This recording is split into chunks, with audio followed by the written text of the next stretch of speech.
Good morning, friends. I hope you are very well. So we'll be discuss about civics class 10 chapter number 6 और हम यहाँ पे बात करेंगे राजनीतिक पार्टियों की कि हमारे देश में राजनीतिक पार्टियों की जरूरत क्या है, वो किस तरीके से वर्क करती हैं और राष्ट्रीय पार्टियां क्या होती हैं, क्षेत्रीय पार्टियां क्या होती हैं, राजनीतिक दलों की चुनौतियां क्या क्या हैं और राजनीतिक दलों को सुधारा कैसे जाए। इन सारे पॉइंट पे हम बात करेंगे। स्टार्ट करते हैं पहले से राजनीतिक पार्टी।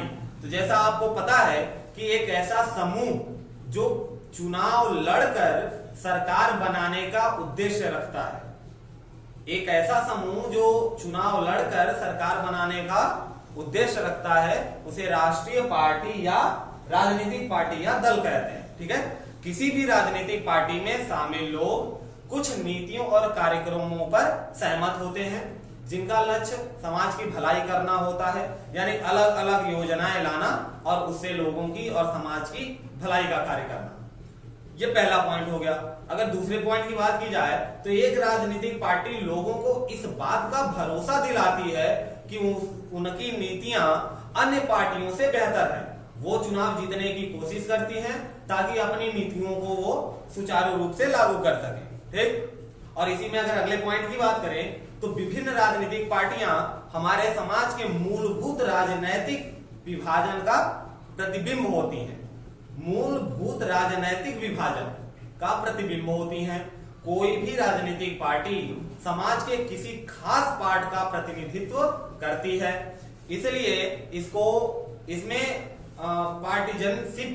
पार्टीजनशिप मतलब कि एक से ज्यादा लोग मिलकर पार्टिसिपेट करें। ठीक, किसी भी पार्टी की पहचान इससे बनती है कि वह समाज के किस पार्ट की बात करती है, किन नीतियों का समर्थन करती है और किसके हित की वकालत करती है। अब हमारे पास हम बात करेंगे कि राजनीतिक पार्टियों के अवयव कितने होते हैं। अवयव यानी उनके भाग। तो राजनीतिक पार्टियों के 3 भाग होते हैं। पहला तो नेता हो गया जो मेन लीडर हो गया, और दूसरा सक्रिय सदस्य जो नेता के नीचे काम करते हैं, जो लोगों के बीच में जाते हैं और अपने लिए वोट मांगते हैं, अपने योजनाओं को बताते हैं कि हमारी सरकार आई तो हम ऐसे ऐसे काम करेंगे। और जो सबसे निचले स्तर पे होते हैं वो होते हैं अनुयायी। अनुयायी क्या है? जो वोटर हैं वो अनुयायी हैं। ठीक है, अब हम बात करेंगे राजनीतिक पार्टियों के कार्य क्या होते हैं भाई। तो जैसा कि आप जानते हैं, समाज में नई नई योजनाओं को लाना और सुचारू रूप से उनको अप्लाई करना, राजनीतिक पदों को भरना और सत्ता का इस्तेमाल करना ही किसी पार्टी का मुख्य कार्य होता है। इस लक्ष्य को प्राप्त करने के लिए राजनीतिक पार्टियां कुछ काम करती हैं, जैसे चुनाव लड़ना। राजनीतिक पार्टियां चुनाव लड़ती हैं। एक पार्टी अलग अलग निर्वाचित क्षेत्रों के लिए अपने उम्मीदवार को मैदान में उतारती है। फिर क्या होता है भाई? फिर नीति बनती है। नीति मतलब समझते हैं इसे, हर राजनीतिक पार्टी जनहित को लक्ष्य में रखते हुए अपनी नीति बनाती है। वह अपनी नीतियों और कार्यक्रमों को जनता के सामने प्रस्तुत करती है। इससे जनता को इस बात में मदद मिलती है कि वह किसी एक पार्टी का चुनाव कर सके। एक राजनीतिक पार्टी एक ही मानसिकता वाले लाखों करोड़ों मतदाताओं को एक छत के नीचे लेके आती है। जब किसी पार्टी को जनता सरकार बनाने के लिए चुनती है तो वह उस पार्टी से अपनी नीतियों और कार्यक्रमों को पूर्ण कराने की अपेक्षा रखती है। ठीक है, और क्या फायदे हैं राजनीतिक पार्टियों के, और क्या कार्य हैं? तो इनका कार्य है कानून बनाना, नए नए कानून बनाना। हम जानते हैं कि विधायिका में समुचित बहस के बाद ही कोई कानून बनता है। विधायिका के ज्यादातर सदस्य राजनीतिक पार्टियों के सदस्य होते हैं, इसलिए वो किसी भी कानून के बनाने की प्रक्रिया में राजनीतिक पार्टियों की प्रत्यक्ष भूमिका होती है। जैसे मान लीजिए आपके अभी किसान आंदोलन चल रहा है, अब मोदी जी पूर्ण बहुमत में भाजपा सरकार, तो इससे फायदा क्या है भाजपा को कि जो भी बिल आएगा, अब सारे जो पार्लियामेंट में जो मेंबर बैठे हैं सब मेजोरिटी में है भाजपा के, विपक्ष वाले वैसे ही कम है क्योंकि पूर्ण बहुमत से सरकार बनी है। तो जो भी आपके लीडर मीन्स दैट मुख्यमंत्री, प्रधानमंत्री जो भी योजना लेके आएंगे, बाकी जो मंत्री हैं उनको सर्वसम्मत से पारित कर देंगे। ठीक है, अब आगे बात आती है सरकार बनाना। तो सरकार कैसे बनता है भाई? जब कोई राजनीतिक पार्टी सबसे ज्यादा सीट लेकर चुनाव जीत जाती है तब वह सरकार बनाती है। सत्ताधारी पार्टी के लोग ही कार्यपालिका का गठन करते हैं। ठीक है, सरकार चलाने के लिए विभिन्न राजनेताओं को अलग अलग मंत्रालयों की जिम्मेदारी दे दी जाती है। कोई खेल मंत्री हो गया, कोई शिक्षा मंत्री हो गया, कोई विकास मंत्री हो गया, ऐसे करके। विपक्ष की क्या भूमिका होती है? अब विपक्ष कौन? जो सेकेंड रनर जो होता है, यानी जो दूसरे पोजीशन पे आया वो विपक्ष में बैठता है। अब विपक्ष की जिम्मेदारी क्या है कि सरकार जितने भी काम को लेके आ रही, जिन योजनाओं को लेके आ रही है, उनका अवलोकन करना और जनता के लिए उनकी घेराबंदी करना, यानी उनके योजनाओं में बुराइयां ढूंढ के निकालना और बताना कि भाई ये जनता के लिए सही है या नहीं सही है। और इसी में आगे बढ़ते हैं तो अगला पॉइंट आता है कि जनमत का कार्य राजनीतिक पार्टी के कार्य में ही आता है कि जनमत का निर्माण कैसे होगा भाई? राजनीतिक पार्टी का एक महत्वपूर्ण काम होता है जनमत का निर्माण करना। कैसे? इसके लिए वो विधायिका और मीडिया में मुद्दों को उठाती है। कौन से मुद्दों को? ज्वलंत मुद्दों को, जो तुरंत आग पकड़ ले, यानी वो जंगल में आग वाली बात। एक छोटा सा बात लेकिन फैले बहुत तेज। ठीक है, पार्टी के कार्यकर्ता पूरे देश में फैलकर अपने मुद्दों से जनता को अवगत कराते हैं, जनता को बताते हैं कि भाई हमारी सरकार अगर आएगी या आई हुई है तो हम आपके लिए ये काम करेंगे। जैसा कि आप देख रहे हैं अभी बंगाल में चुनावी माहौल चल रहा है, तो भाजपा सरकार, कांग्रेस पार्टी, तृणमूल कांग्रेस पार्टी, बहुत सारी पार्टियां हैं जो अपने अपने वायदे कर रही हैं। ठीक है, अब बात आती है इसी में आगे कार्य में, राजनीतिक पार्टियों के कार्य में, कि सरकारी मशीनरी तक लोगों की पहुंच बनाना। ठीक है, राजनीतिक पार्टी लोगों और सरकारी मशीनरी के बीच में एक कड़ी का काम करती है।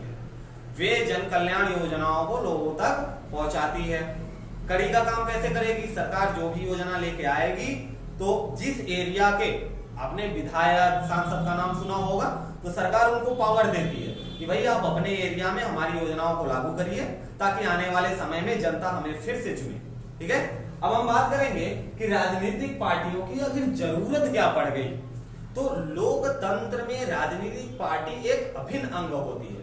मोनार्की तो चल नहीं रही है, डेमोक्रेसी है, राजशाही तंत्र नहीं है, जनता का तंत्र है। तो जनता अपने से चुने, जनता की पसंद के लोग आए, इसलिए राजनीतिक पार्टियों की जरूरत है।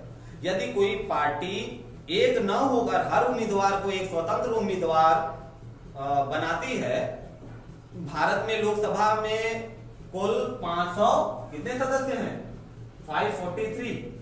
भारत के लोकसभा में 543 सदस्य हैं। यदि हर एक सदस्य स्वतंत्र रूप से चुनाव जीत कर आएगा तो स्थिति बड़ी ही भयानक हो जाएगी। अगर 543 पूरे के पूरे सदस्य अगर जीत जाते हैं तो बैठने की भी जगह नहीं बचेगी।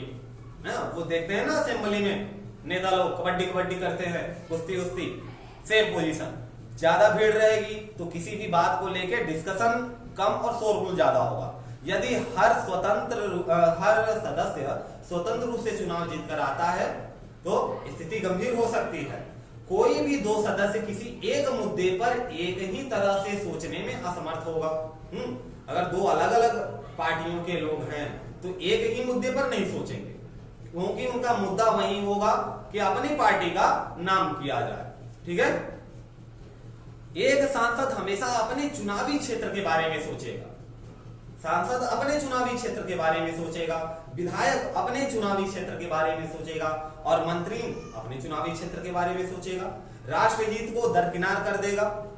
राजनीतिक पार्टी विभिन्न सोच के राजनेताओं को एक मंच पर लाने का काम करती है ताकि वे सभी मिलकर किसी भी बड़े मुद्दे पर एक जैसी सोच बना सके।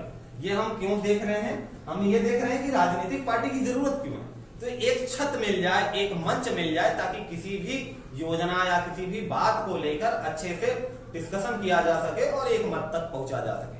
आज पूरे विश्व में प्रतिनिधित्व पर आंतरिक लोकतंत्र को अपनाया गया है।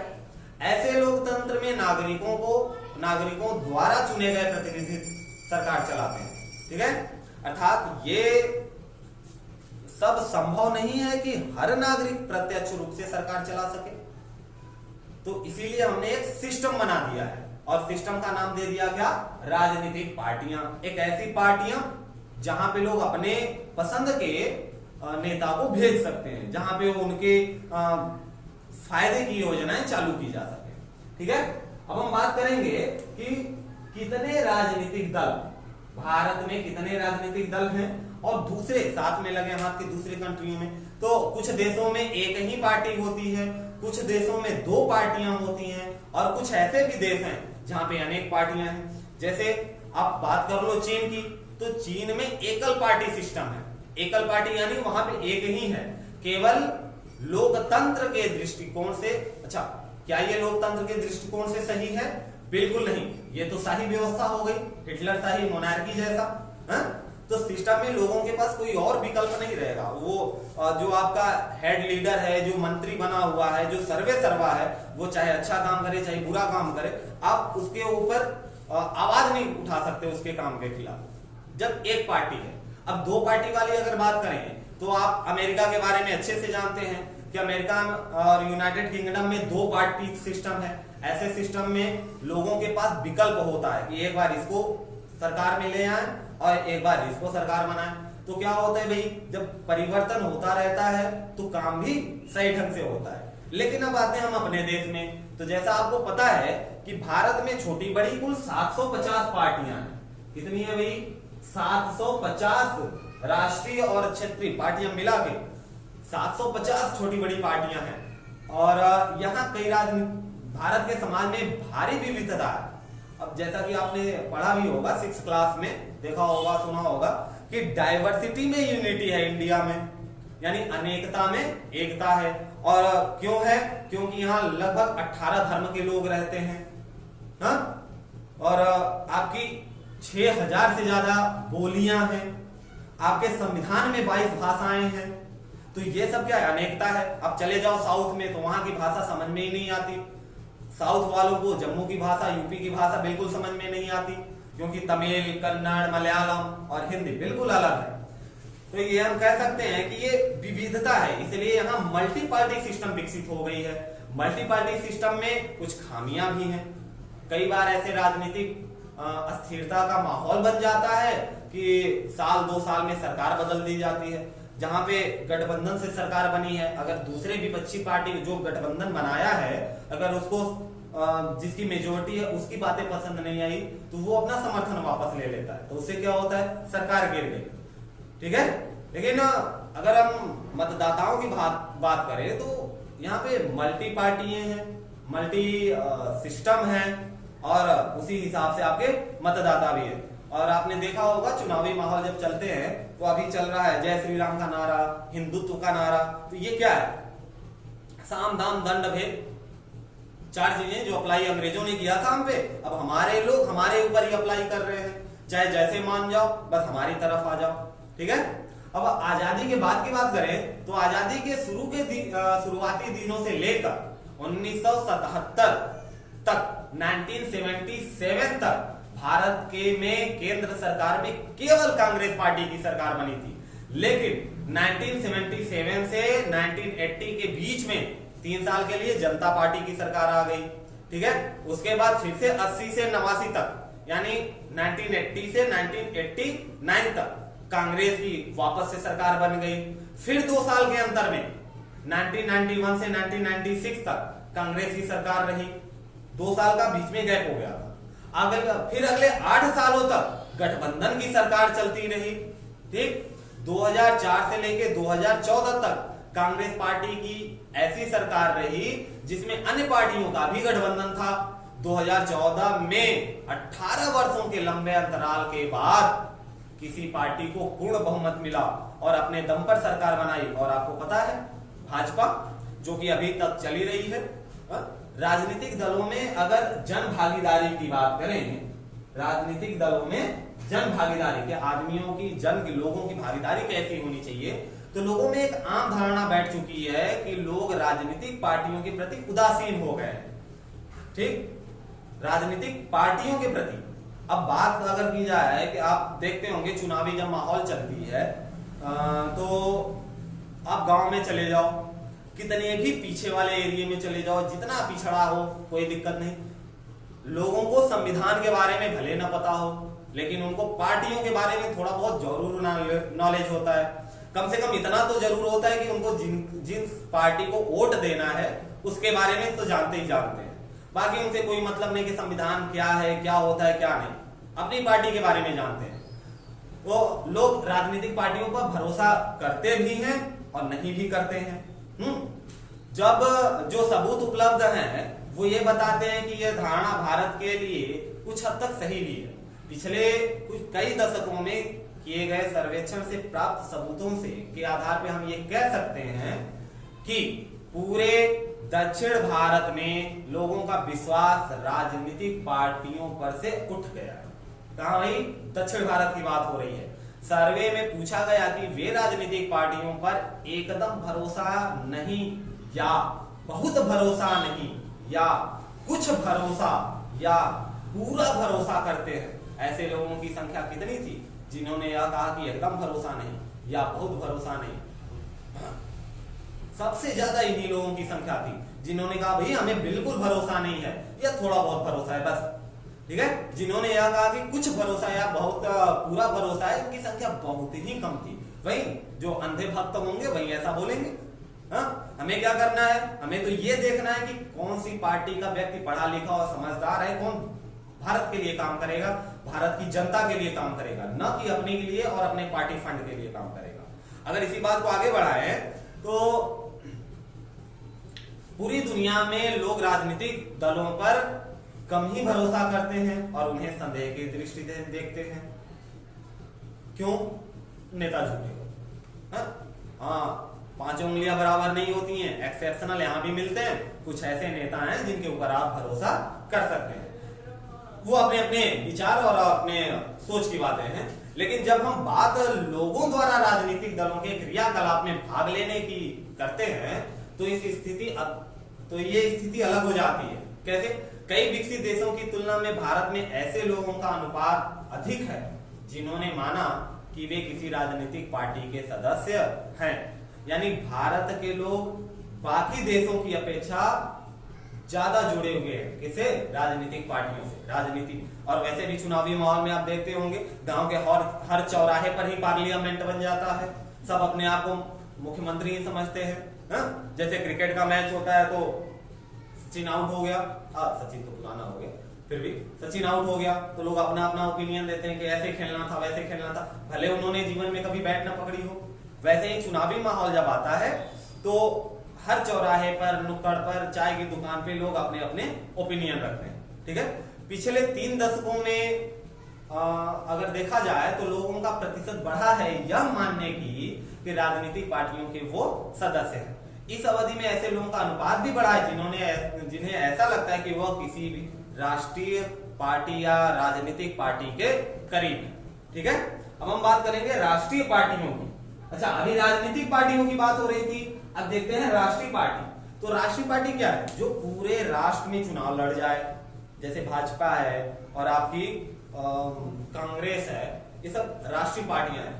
हर प्रदेश में इनके चुनाव होते हैं। बाकी कुछ और पार्टियां ऐसी हैं जो हर प्रदेश में चुनाव नहीं लड़ती। जैसे सपा है तो सपा 2-3 यूपी में इसकी अच्छी पकड़ है, थोड़ा बहुत 1-2 सीटें एमपी वगैरह से भी लड़ लेती है, लेकिन पूरा फोकस कहां रहता है? उत्तर प्रदेश में। तो ये राष्ट्रीय पार्टी नहीं हुई, ये तो हो गई आपके राज्य की पार्टी। ठीक है, भारत में निष्पक्ष चुनाव संपन्न कराने के लिए एक स्वतंत्र संस्था जिसका नाम चुनाव आयोग रखा गया है। और आपको पता है कि चुनाव आयोग सीधे राष्ट्रपति को रिपोर्ट करता है, उसे मंत्रियों से, प्रधानमंत्रियों से कुछ लेना देना नहीं, ताकि बीच में घपलाबाजी ना हो। हर राजनीतिक पार्टी को चुनाव आयोग में रजिस्ट्रेशन करवाना पड़ता है। और हमने यहाँ बात की 750 पार्टियां, तो ये राष्ट्रीय पार्टियां नहीं है, टोटल पार्टियां हैं भारत की जिन्होंने रजिस्ट्रेशन करवा रखा है चुनाव विभाग में। ठीक है, चुनाव आयोग में। और चुनाव आयोग की नजर में हर पार्टी समान होती है, कोई पार्टी छोटी नहीं, कोई बड़ी नहीं। लेकिन बड़ी और स्थापित पार्टियों की कुछ विशेष सुविधाएं प्रदान की जाती हैं। इन पार्टियों को अलग चुनाव चिन्ह दिया जाता है, जिसका इस्तेमाल उस पार्टी का अधिकतर उम्मीदवार ही कर सकता है। जिस पार्टी को यह विशेषाधिकार प्राप्त होता है उसे मान्यता प्राप्त पार्टी कही जाती है। यानी जिसको प्रॉपर मिल गया चुनाव चिन्ह, जिसका चुनाव चिन्ह बदलने वाला नहीं है, उसको हम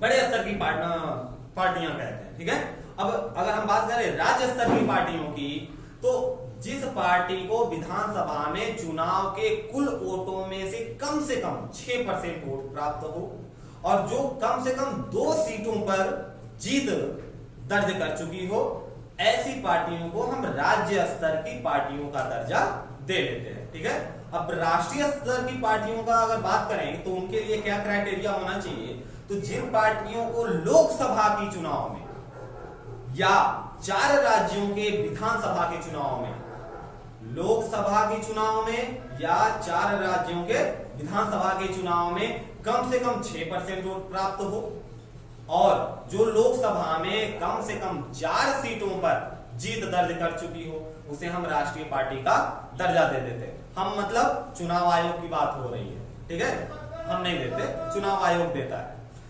अगर इसी संदर्भ में बात करें भारतीय राष्ट्रीय कांग्रेस, तो इस कांग्रेस पार्टी से भी इसको जो आप नॉर्मली कांग्रेस बोल देते हैं, तो कांग्रेस का ही पूरा नाम है भारतीय राष्ट्रीय कांग्रेस पार्टी। ठीक है, यह एक बहुत पुरानी पार्टी है जिसकी स्थापना 1885 में हुई थी। कांग्रेस की स्थापना कब हुई थी भाई? 1885 में। और आप बहुत पुरानी से मतलब ये भी कह सकते हैं कि ये दुनिया की पुरानी से पुरानी पार्टियों में से एक है। भारत की आजादी में इस पार्टी का बहुत बड़ी भूमिका रही है और ये पार्टी भारत में और भारत के बाहर भी सक्रिय रही जब आजादी हमें नहीं मिली थी। आप हिस्ट्री वगैरह में पढ़े होंगे और नहीं पढ़े होंगे तो आगे देख लेंगे। भारत की आजादी के बाद कई दशकों तक कांग्रेस पार्टी ने अपनी भारतीय राजनीति में प्रमुख भूमिका निभाई। जैसे कि अभी हमने थोड़ी देर पहले देखा कि 1977 तक कांग्रेस का शासन रहता है, फिर एक दो साल के अंतर में वापस से शासन आ जाता है। 2014 में पूर्ण बहुमत में भाजपा आती है शासन में। ठीक है, उसके पहले किसका वर्चस्व है? कांग्रेस का वर्चस्व चलता है।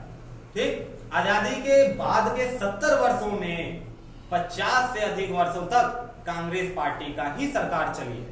ठीक है, अब बात कर लेते हैं जरा भारतीय जनता पार्टी की, जिसे आप बीजेपी कहते हैं। तो इस पार्टी की स्थापना हुई थी 1980 में, 1980। बीजेपी की स्थापना कब हुई थी भाई? 1980 में।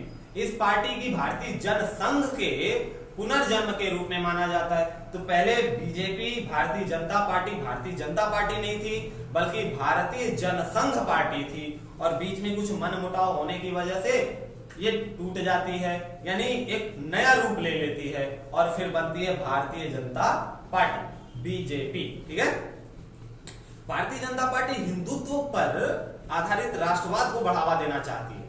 आपने देखा ही होगा, राम मंदिर मुद्दा, जय श्री राम वगैरह वगैरह के नारे ये हिंदूवादी विचारधारा को प्रमोट करते हैं। ठीक है, यह पार्टी जम्मू कश्मीर का भारत में पूर्ण रूप से विलय चाहती है, जैसा कि अभी हो चुका है। धारा 370 हट चुका है और 35A भी हट चुका है और जम्मू कश्मीर में को राज्य से हटा के यूनियन टेरिटरी बना दिया गया है। आप सब न्यूज सुनते होंगे, ये पुरानी खबरें हो चुकी हैं। और क्या यह धर्म परिवर्तन पर रोक लगाना चाहती है? कौन? बीजेपी। एक यूनिफॉर्म सिविल कोड लाना चाहती है। एक यूनिफॉर्म सिविल कोड का मतलब है कि पूरे भारत में हर धर्म के लिए, हर बिरादरी के लिए सिर्फ एक ही नियम, ठीक, जो कि काफी मुश्किल है। क्यों मुश्किल है भाई? क्योंकि जो हमारा भारत देश है, प्यारा भारतवर्ष, ये विविधता में एकता रखता है। यानी यहाँ 18 धर्मों के लोग रहते हैं, तो सबके लिए एक जैसा नियम पॉसिबल तो अब पता नहीं, हिटलर शाही व्यवस्था हो जाए तब तो है ही, लेकिन ऐसे थोड़ा मुश्किल है। खैर, इसी संदर्भ में हम बात करेंगे बहुजन समाज पार्टी। तो बहुजन समाज पार्टी की स्थापना काशीराम के नेतृत्व में 1984 में 1984 में काशीराम के नेतृत्व में बहुजन समाज पार्टी की स्थापना हुई थी। ठीक है, जिसे हम शॉर्ट फॉर्म में बीएसपी भी बोलते हैं। और यह पार्टी बहुजन समाज के लिए सत्ता चाहती है। बहुजन समाज में दलित, आदिवासी, ओबीसी, अल्पसंख्यक समुदाय के लोग आते हैं। इस पार्टी की पकड़ उत्तर प्रदेश में बहुत अच्छी है। जैसा कि हमने सपा के बारे में बात किया था, उसकी भी पकड़ उत्तर प्रदेश में बहुत अच्छी है। और अगर आप यूपी बिहार की राजनीति के बारे में थोड़ा सा भी जानकारी रखते होंगे तो आप ये देखेंगे कि बहुत सालों बाद बीजेपी की सरकार आई है उत्तर प्रदेश में, और नहीं तो सपा बसपा ऐसे ही चलता है। ठीक है। और बहुजन समाज पार्टी के बारे में और क्या, यह उत्तर प्रदेश में 2 बार सरकार बना चुकी है। किसके नेतृत्व में भाई? बहन सुश्री हमारी मायावती के नेतृत्व में। अब लगे हाथ बात कर लेते हैं भारतीय कम्युनिस्ट पार्टी की। अब भारतीय कम्युनिस्ट पार्टी 2 हैं। एक है भारतीय कम्युनिस्ट पार्टी मार्क्सवादी। तो मार्क्सवादी के बारे में जरा जान लेते हैं क्या होता है। इसकी स्थापना 1964 में हुई थी। और जैसा कि आप जानते हैं, मार्क्सवाद यानी कार्ल मार्क्स, इनके विचारों से कौन प्रेरित था? लेनिन रूस का ही था, फ्रांस का था। लेनिन कार्ल मार्क्स के विचारों से बहुत ज्यादा प्रभावित था। और लेनिन का ये विचार ही मार्क्सवादी या कार्ल मार्क्स की कह लीजिए।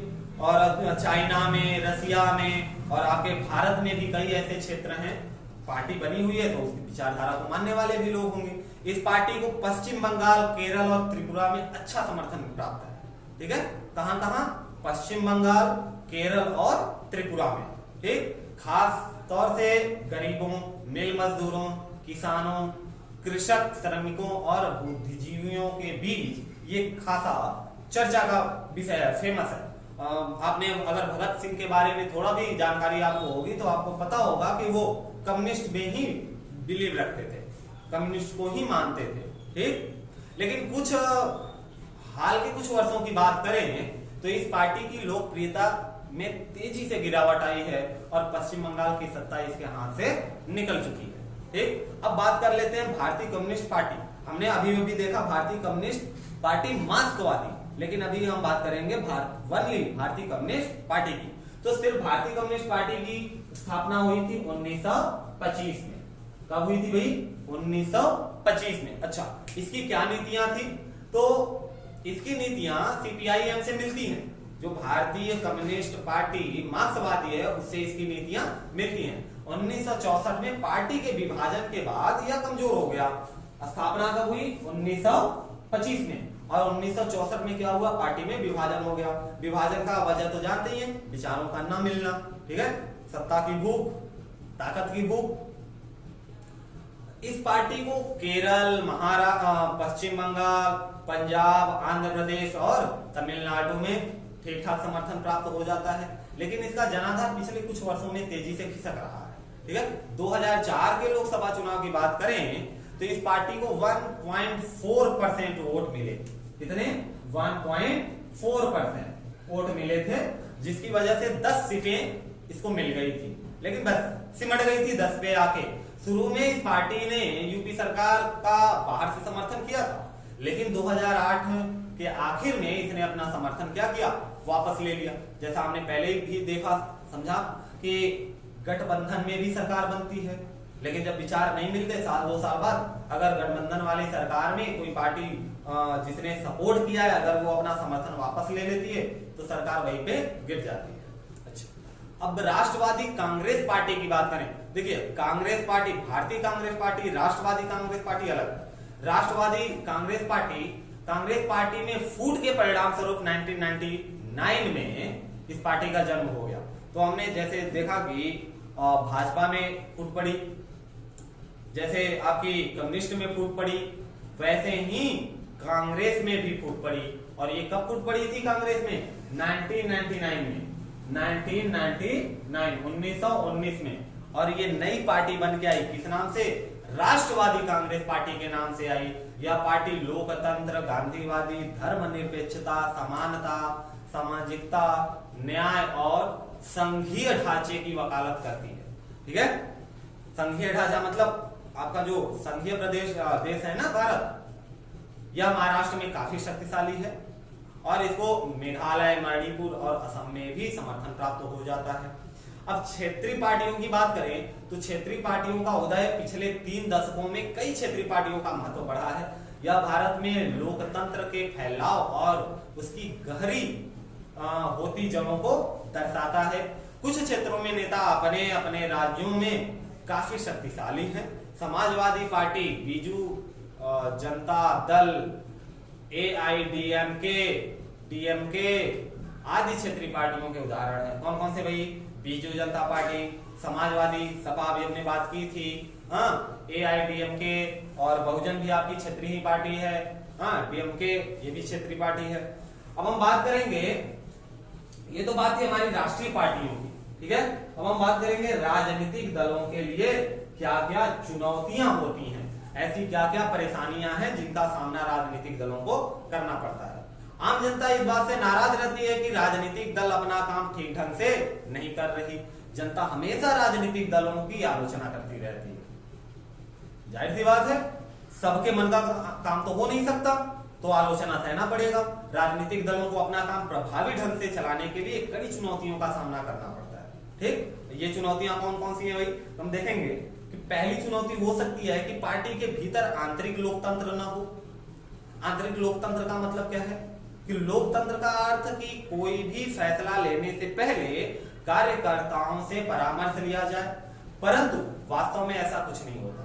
ऊपर के कुछ नेता, जो बड़े तबके के नेता हैं, वही आपस में फैसला ले लेते हैं और इससे क्या होता है भाई, इससे कार्यकर्ताओं में नाराजगी बन जाती है और पार्टियां टूटने के कगार पे आ जाती हैं। जनता का विरोध क्या करेगी? जनता को तो पता ही नहीं चलता, जनता को नुकसान का सामना करना पड़ता है, ठीक है, जनता के लिए हानिकारक सिद्ध हो जाती है।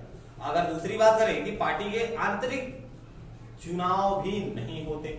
आंतरिक चुनाव का मतलब क्या कि अगर एक अध्यक्ष बन गया तो यहाँ चल रहा है बराबर 2 साल, 4 साल, 10 साल, 15 साल, तो परिवर्तन करना चाहिए, समय बना देना चाहिए 2 साल, 3 साल। क्या अध्यक्ष बदल गए और CM के उम्मीदवार बदल गए, PM के उम्मीदवार बदल गए, सबको मौका मिलना चाहिए जो जैसा योग्य है, ठीक है।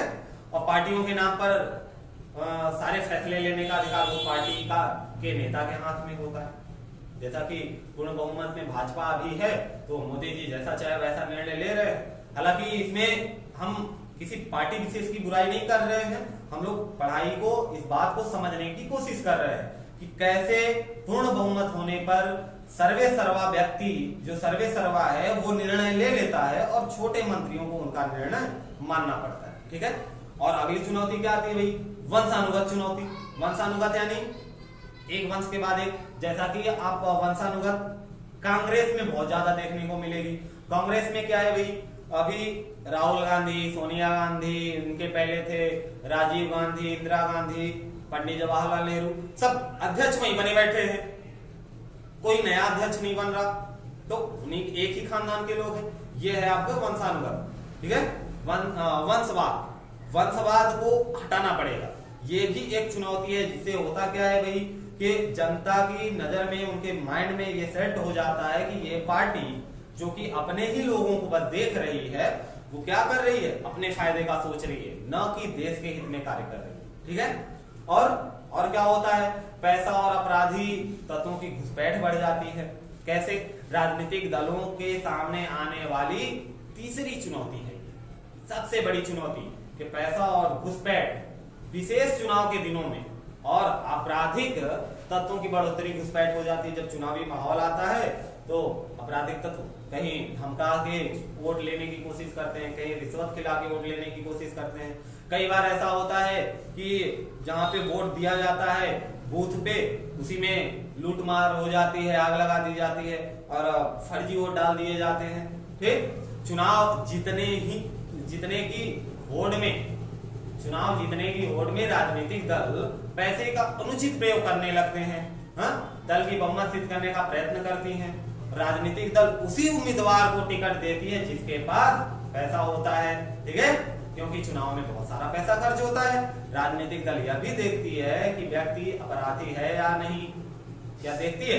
नहीं, राजनीतिक दल ये देखती है कि व्यक्ति का पकड़ कैसा है, अपराधी है, ये तो सूचनाएं होती हैं, ठीक है। चुनाव आयोग इसका पता कराता है कि कि आप आपराधिक तत्वों में लिप्त है या नहीं है।